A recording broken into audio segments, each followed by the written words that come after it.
Olá e bem-vindos. A nossa análise de hoje é um pouco diferente.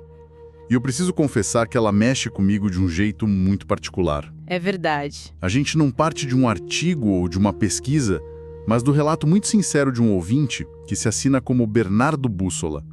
E a dor que ele compartilha com a gente é de uma natureza tão humana, sabe?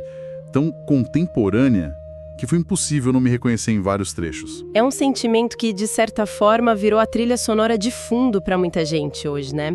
A angústia de ter um mapa com, 1000 tesouros mercados e não saber qual deles cavar primeiro. Exatamente essa imagem. O tema central que o Bernardo traz é a paralisia. Mas não aquela paralisia que vem da falta, sabe? Do deserto sem opções. É o contrário. É o congelamento que vem do excesso de escolhas, da abundância de caminhos. Ao mesmo tempo te deixa mudo e incapaz de escolher uma única coisa. Por isso, a nossa missão hoje é mergulhar fundo nesse sentimento. Usar a carta do Bernardo como nosso guia e buscar conselhos numa fonte de sabedoria ancestral. E a dinâmica vai ser especial. Eu vou dar voz à dor e às perguntas do Bernardo, e do outro lado da mesa teremos a perspectiva do imperador e filósofo estoico Marco Aurélio. É um desafio fascinante, porque o que o Bernardo descreve como se fosse uma falha pessoal, na verdade é uma condição da nossa era. E a filosofia estoica, que foi forjada em tempos de caos, de guerra, de responsabilidade extrema, ela tem ferramentas surpreendentemente afiadas para cortar esse nó da modernidade. Vamos usar essa sabedoria não como um diagnóstico, mas assim como um guia prático mesmo. Perfeito. Então, vamos ao relato. O Bernardo começa com uma imagem que descreve não um cansaço físico, mas algo muito mais profundo. Ele escreve assim: "Sinta o peso nas minhas pálpebras. Não é sono.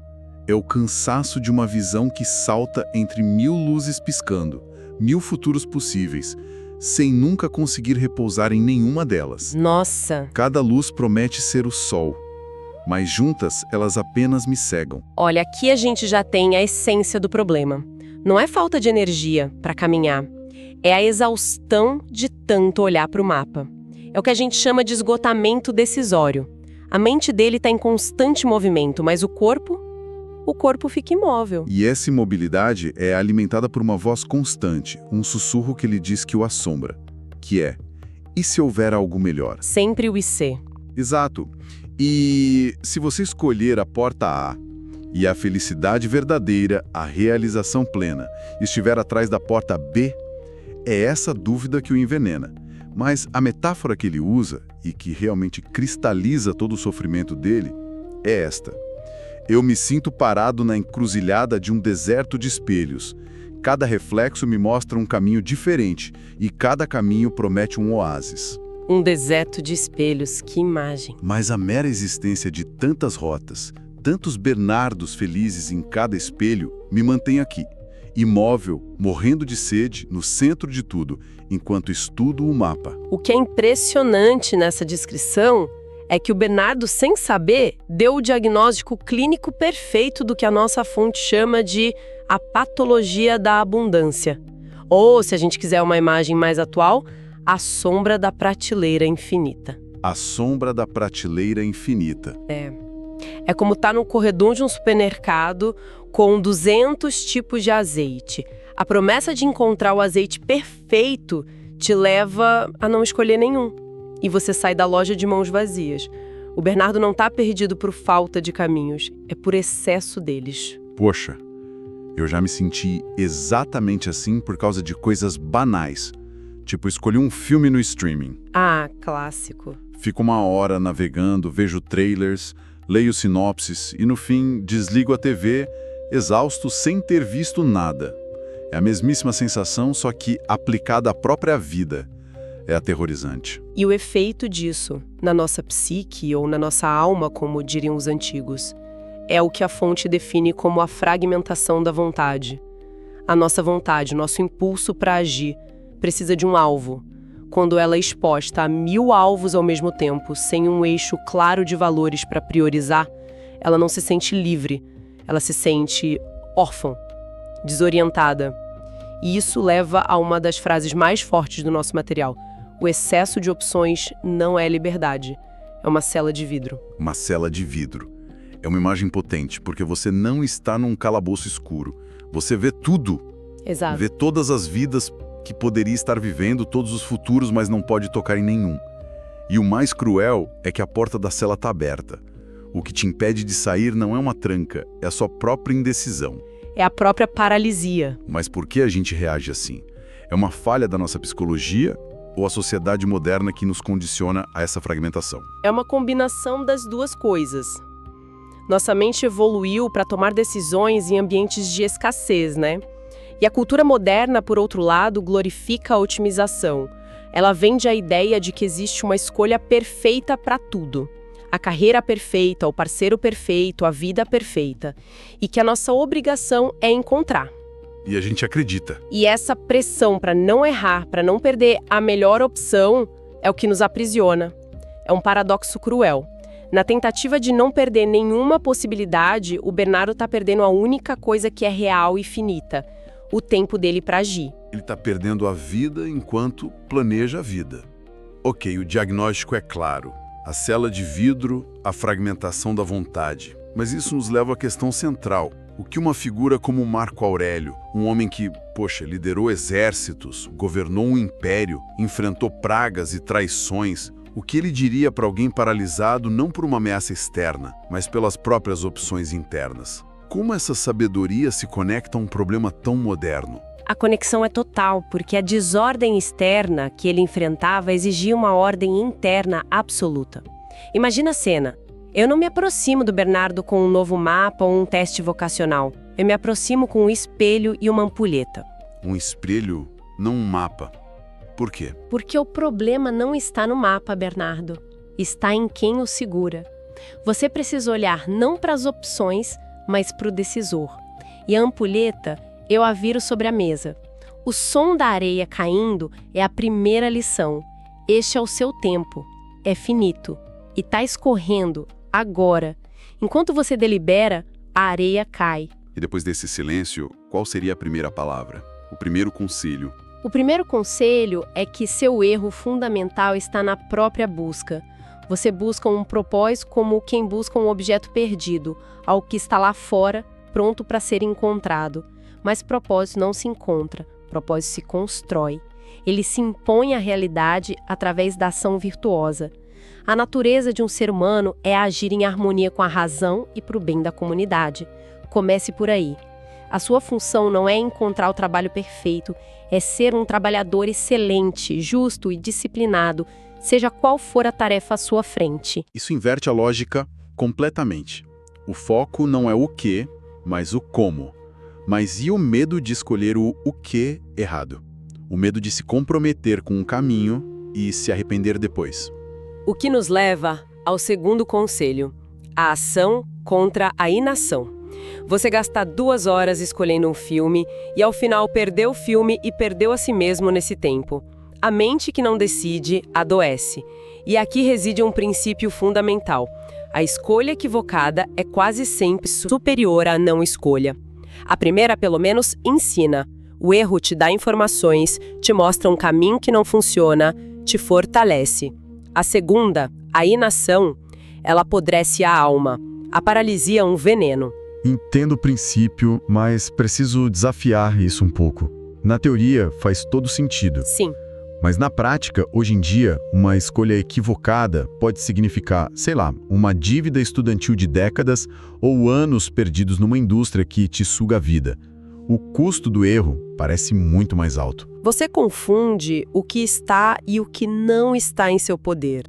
O resultado de uma escolha, se a carreira vai prosperar ou não, isso nunca esteve sob seu controle.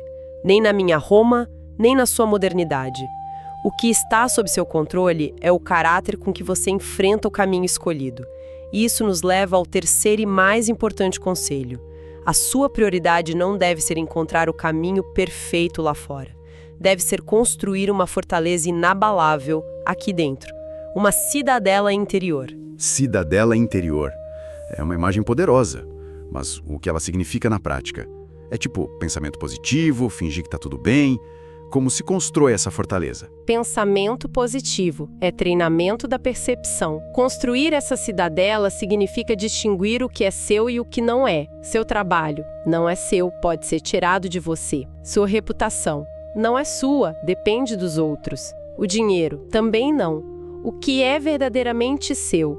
Suas escolhas, seus julgamentos, sua capacidade de agir com coragem, justiça e disciplina no momento presente. A cidadela é a sua integridade. A orientação é esta: escolha um caminho, qualquer um que lhe permita honrar sua virtude hoje, e enfrente-o com a alma inteira. O erro não é escolher o trabalho rado, mas sim trabalhar com a alma dividida, sempre olhando por cima do ombro para as portas que não abriu. A alma dividida. Isso captura perfeitamente o estado do Bernardo. Então, a solução não é mais pesquisa, mais planilhas de prós e contras. Não. É uma mudança interna. E pelo que eu entendi, não se trata de adicionar mais conhecimento, mas de remover algo, de simplificar. Exatamente. E isso nos conduz à parte mais difícil, mas também a mais libertadora da cura. A cura para sua paralisia, Bernardo, não virá de mais informação. Virá de um ato de sacrifício. Sacrifício. É uma palavra pesada. O que precisa ser sacrificado? Todas as outras versões de você. A fonte da sua angústia é que você tenta manter todos os seus futuros possíveis vivos ao mesmo tempo. Mas uma vida não vivida é só um fantasma. Para que uma realidade possa nascer, as outras possibilidades precisam morrer. Portanto, a minha instrução é um pouco brutal, mas necessária. Escolher é essencialmente assassinar todos os outros vocês, para que um possa viver. Nossa, assassinar todos os outros vocês. Essa frase é violenta, chocante. A palavra assassinar soa como se a gente estivesse perdendo algo valioso, um ato de destruição. Por que uma linguagem tão forte assim? Porque precisa ser um ato consciente e definitivo. É preciso um luto. Você precisa se despedir do Bernardo que seria artista em Paris, do Bernardo biólogo na Amazônia, do que fundaria uma startup. Precisa lamentar por eles, honrá-los e então deixá-los ir. Enquanto você os mantiver vivos como fantasmas, eles vão sugar a força do único Bernardo que existe, o que está aqui agora. O meu chamado à ação para você é direto. Mate o Bernardo que quer ser tudo, para que o Bernardo que faz algo possa finalmente nascer. E como se faz isso, na prática? Qual é o primeiro passo para sair dessa encruzilhada? Os passos são simples, mas não são fáceis. Feche as abas extras do seu navegador mental. Apague as luzes dos outros futuros e foque num único grão de areia que cai agora na ampulhita. Escolha um caminho, o que parecer mais razoável e virtuoso hoje, não em 10 anos. Então, dê um passo, apenas um. A vida não acontece na vitrine de vidro das opções, ela acontece na poeira da arena. Entre na arena. Na poeira da arena, parar de ser um espectador da própria vida e se tornar o gladiador. Essa imagem do sacrifício de entrar na arena é o ponto de virada de toda a conversa. É um momento tão decisivo que eu queria até trazer quem nos ouve para essa reflexão. Essa mensagem sobre assassinar futuros para viver o presente ressoa de alguma forma?